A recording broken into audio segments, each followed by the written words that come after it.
Let me introduce you to John, a man whose life was a carefully built home of trust and love. In a moment that should have been his proudest, that home was shattered by a whisper from his son, forcing him to face a truth he never wanted to see. The hallway smelled of antiseptic and the faint cries of newborns. I held my son's hand as we stepped into the maternity ward. My wife Emily was inside, cradling the baby she'd just delivered. It should have been a moment of profound pride, a beautiful new beginning. But my son's grip tightened, his face drained of color, his lips trembled. "Dad," he whispered, barely audible. "We have to leave now." I froze. What? Where he just arrived? His eyes darted to the crib, wide and terrified, then back at me. "Please trust me." The urgency in his voice wasn't childish fear. It was a cold certainty. I hesitated, then obeyed. I don't know why, but his voice carried a conviction my gut recognized, even if my mind couldn't yet understand it. We left the room without a word. My wife called after us, but I didn't turn back. That night's sleep was a stranger. My son offered no explanation. He simply repeated the same chilling words before closing his eyes. "That's not our baby."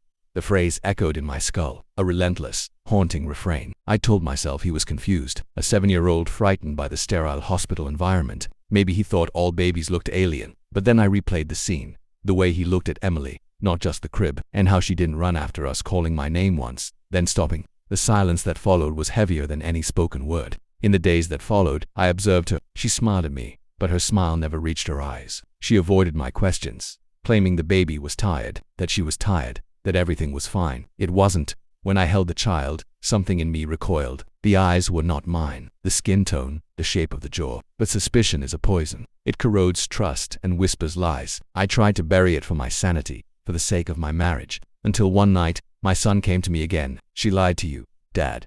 His voice was unnervingly calm. "She lied about everything." I became two men, the one she saw come, supportive, smiling, and the one in the shadows, silent, calculating, taking notes. Every time her phone buzzed, I memorized the name. Every time she left the room, I timed the minutes. I waited until she was asleep, then checked. Patterns emerged.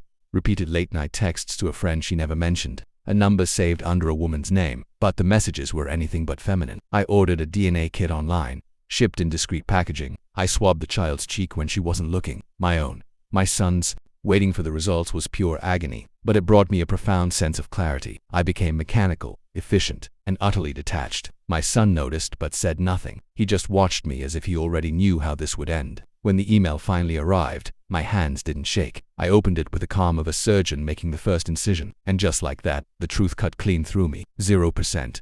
Not my blood. Not my child. The silence inside me was worse than any scream. The next morning, I made coffee. She sat at the table, her hair tied back, the baby in her arms. She looked fragile, maternal, and innocent. I slid the envelope across the table, the DNA results inside. Her smile faltered. She didn't have to open it. Her fingers trembled on the paper. You tested?" she stammered. I didn't answer. Her breathing quickened. Tears welled. She tried to reach for me. I can explain. I stood still, detached, watching her fall apart. She opened the envelope, reading the lines that had already burned themselves into my memory. Her face crumbled. "It was a mistake," she pleaded. "Just one night." He meant nothing. Her voice cracked. Mine did not. I leaned closer, my words low and deliberate. "Do you know what saved me?" She blinked, confused, tears streaking her face. "Our son." Her eyes widened. She understood. He had seen what I refused to. Children see truths that adults bury. "You'll tell him it's his brother," she whispered. "Please don't ruin this." I almost laughed at the audacity. "No," I said flatly. "He already knows, and he will never carry your lie."